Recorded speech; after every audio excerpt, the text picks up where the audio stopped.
Every afternoon after school, two moms in Brooklyn Park go out in their neighborhood to make sure all the kids get home safe from the bus stops during this tumultuous time with federal agents.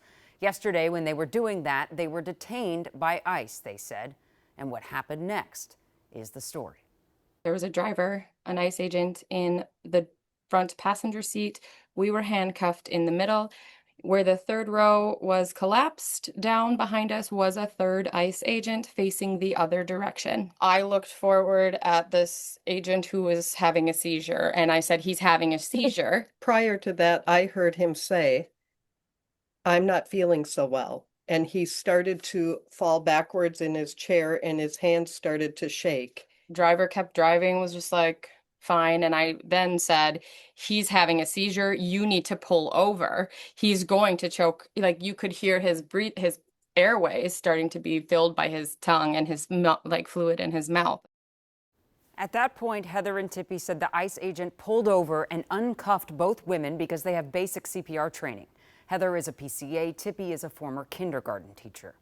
Then they started getting her out of the back. I was trying to remove his gun so that he could lay on his hip to be in the recovery position, and helped him through. He had at least 3 seizures that we both saw. Seizures. And then he started to lose consciousness. And I have a niece with epilepsy. And so just knowing that he needed to hear calm, kind words. Yeah, Tippy was fantastic with that. Telling him that he was going to be okay and that he was going to be safe. And we had called the authorities, and I was going to be there with him until they got there.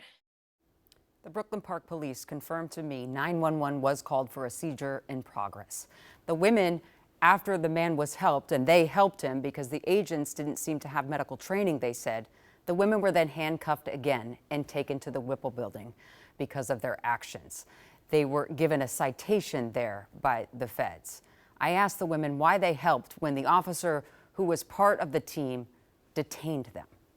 There was a human being in front of me, and despite his guns and despite the terror he has been inflicting on my neighbors, he's still a human. He still has loved ones. They're boys, basically. I mean, I'm a mom of 3 boys, and these were young men. I still see human no matter what I look at and no matter who I look at.